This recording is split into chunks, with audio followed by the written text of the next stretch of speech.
The TGL is changing the way we view golf. The PGA Show this year has some crazy new products and a lot more to talk about this week on our first episode of Golf Talk here with Alfonso PGA. Today we're going to be talking about, like I said, the Golf League and my thoughts on the new TGL Golf League. We're going to be reviewing the recent 2025 PGA Show down in Orlando. I think that was about a week and a half ago as you're watching this. And then we're finally going to be talking about some of the recent equipment changes brought by Titleist here that were unveiled as well. Jumping into the TGL League, some of my first impressions after watching the first couple matches.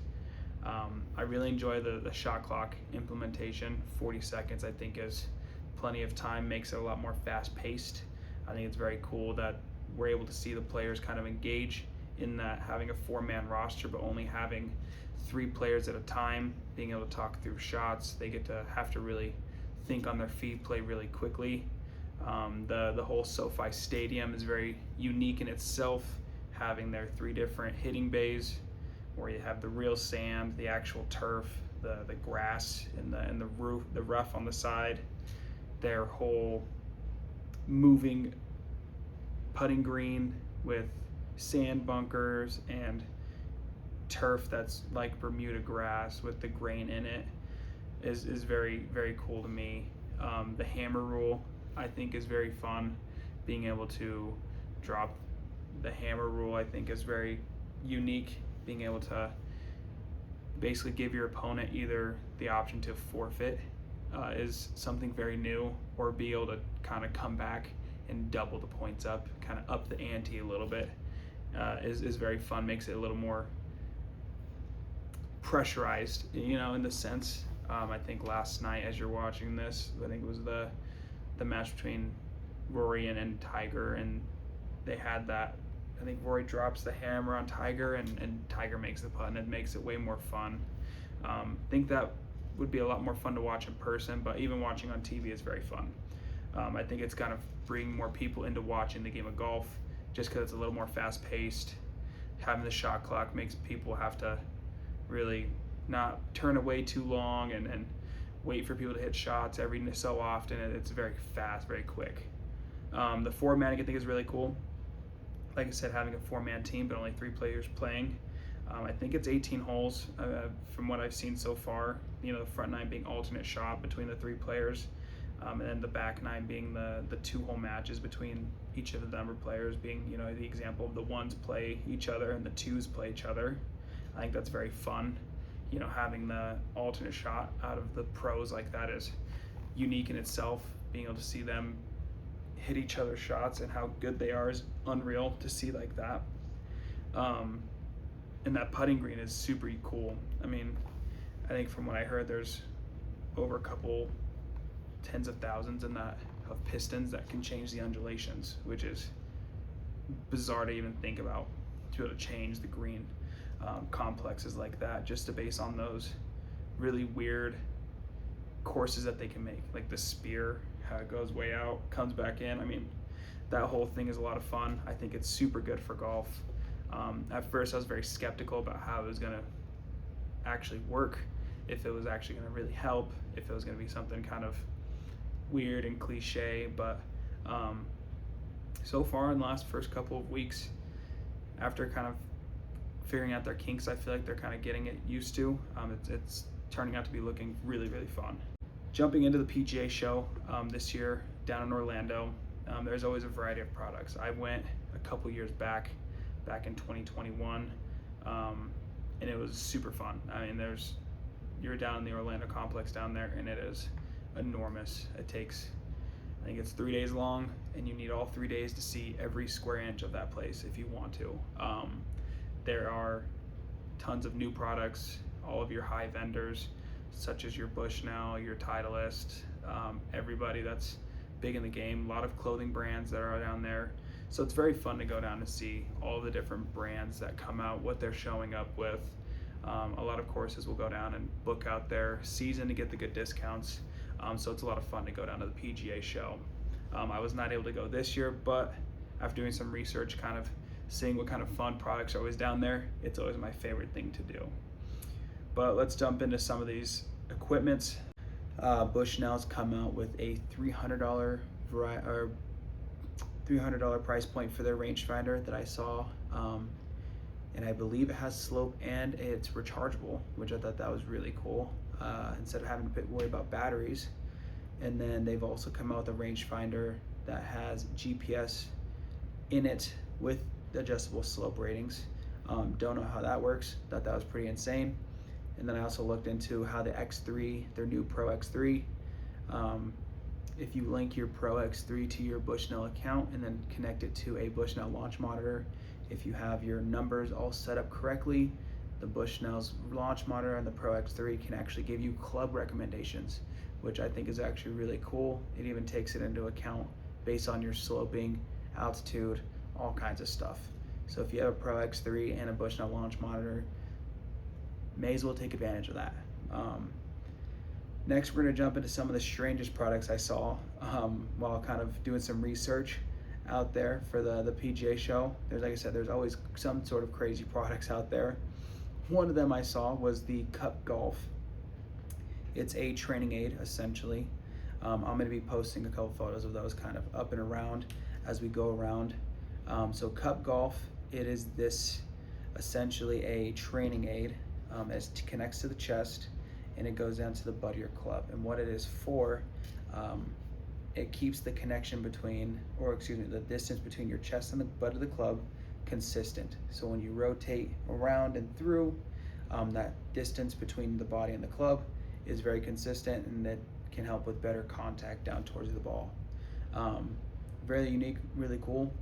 The price point is very out of the ordinary from what I thought it was going to be. They are charging $5,250 per one of these, so that's more for your instructors at clubs to be, they're kind of marketing towards. And so, like I said, it's very cool. You can actually put golf clubs into it, which I thought was really cool. But like I said, for that kind of a price point, it's definitely, unless you have the money for it to be able to do this out of your home, it's definitely more for people who have the businesses who are in for teaching and whatnot. One that I haven't seen, that I think has been out there for a while that I've heard about, is the Tally Tumbler. That one's kind of cool. I use a tumbler quite often. I drink a lot of coffee. This one's pretty cool to me. It has all of your stroke plays. It has your, how, once you start playing, you can twist the tallies at the top to, as you get up in numbers, how many fairways you hit, your greens in regulation, and kind of as you go, what holes you're on. I thought it was pretty cool. I think it's $40 for a tumbler. So that's always kind of fun. Like I said, I've never seen that one before, but it looks like they've been on the market for a while. This other one that I did see that I thought was pretty cool, it's called Shark Bite Sports. They're fun club head cleaners. It's a 3-in-1 club head cleaner, so it kind of looks like a oven mitt that you could put on your hand, believe it or not. So what it is it has a towel on the end, has a magnet on the inside, and you can actually use it as a club cleaner. So you can put it over your hand, clean your clubs with it, has a towel on the end to wipe it off when you're done. It can go over your club as a club or a head cover, has a magnet on it to stick to your golf club if you'd like to do that.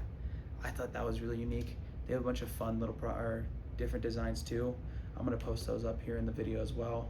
There's like a bear, there's like I think that's a beaver, a shark, and I think that's a lion. That's pretty cool. They're like $28. But yeah, those are pretty fun. I thought those were really unique.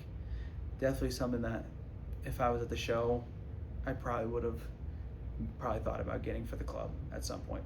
Those are kind of fun and unique. Going into our next topic of Titleist's equipment, one thing at the PGA Show that I did see, this kind of ties into more of a Cushnet more than just Titleist, but FootJoy Fit Lab was at the PGA Show.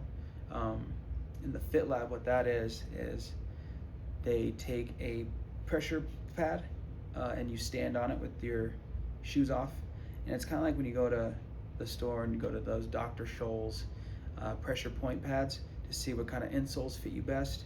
You stand on this the Fit Lab at FootJoy at the PGA Show, and it would take your feet, what kind of, your arc, the padding and everything like that, and it would let you know what shoes would fit best for you. I thought that was really cool, being able to know what shoes would fit best for walking, whatever you like to play. What would fit best is awesome, and especially with shoes, comfort is the most important thing in my opinion when you're trying to play golf.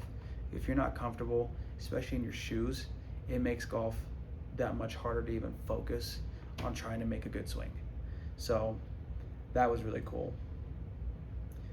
The oil can wedges in the blackout T100s, those look amazing. I'm definitely going to try to get my hands on the oil can wedges here in the spring, just because them bringing those back this year look phenomenal. And with me being left-handed, I'm not going to see what it's like being left-handed, so I got to see if I can get those on order ASAP. The new golf ball, Titleist launched their new golf ball here on the 25th, or at least they announced it. Those are really good. I tried out the Pro V1, the 25 Pro V1, when I got those back last fall for some testing. Overall, my take on those, they felt great. I feel like I was getting a little bit more ball speed than what I was previously using just the 24s version. My spin rates went down for sure with my driver. The workability was a little bit, for me, I'm not really the best at working the ball, so it's kind of hard for me to touch on that. But overall, I did like the feel. It wasn't too much of they didn't really change too much on that. It was still pretty soft, but also kind of firm. So I really like the Pro V1, and I think it's going to be a good golf ball this year. Can't wait to get more of those this year. And then the new GT Woods and metals, those things are amazing. I have the GT2 in the driver and in the 3-wood. My GT driver has the 6.5 Hazardous Black Gen 5 shaft, and the 3-wood has the Graphite Design VF7 stiff shaft. Both those feel great. I had the TSR3 driver last year and the TSR2 3-wood last year. Biggest difference I see in the driver going from the 3 to the 2 is hotter face, ball flies way better, more control, and the forgiveness for sure. Reason I didn't go from the 3 to the 3, I just didn't like the way, for me personally, I couldn't get the ball up in the air. It's a little too low launching the GT3 for me, but the GT2 gave me just enough launch and enough spin to keep the ball in the air and give me the nice optimal launch that I needed. As well as the 3-wood, that thing is a rocket. I really enjoy the way it feels off the face. I can shape it however I want it, and if I miss hit it, I don't really lose too much distance, thankfully. It kind of, I do lose a little bit, but it doesn't really feel like I'm missing as bad as I was with last year's club. Overall, I love the way they look, the traditional look of them. The driver in the GT2 has a little bit more of a kind of that rounded shape on the back that I really like, and the 3-wood kind of has a more traditional look that looks really good in my opinion. So overall, to kind of summarize those key points that we talked about, the TGL I think is going to gain a lot of traction here in the next couple weeks. This first season that they're going through, I think it's going to be very fun and engaging, and I think it's going to get a lot of people really excited for what they have coming up. And I'm excited to see kind of what they bring to the table, how they kind of innovate this league a little bit more, and see if they even bring in more teams, because I think they only have 6 teams right now, so we'll see how they go about that. The PGA Show always brings out, the best innovation, while always somehow bringing out some of the most wild and wacky new products that are pretty unique. It's a lot of fun to always kind of see and do. So if you do have time and you want to look up, see even more, just look up 2025 PGA Show strangest products from the year, and you'll see some crazy stuff. And then once again, Titleist is just showing again why they are striving to be at the top. Working at keeping their improving their already phenomenal equipment. I'm excited to be a part of their staff, and I can't wait to see what they come up with in the next following years. If you did see this video as insightful, you did enjoy this video, please subscribe and hit the and follow for more golf news and content like this. Let me know in the comments what products you thought were the most unique from the PGA Show that I mentioned earlier, which ones you thought would be kind of fun to get. But thanks again for your guys' support, as always. It's awesome to make these videos and kind of get the support from you guys. So thank you all again for your watching and support. Like and subscribe, and we will see you all next time.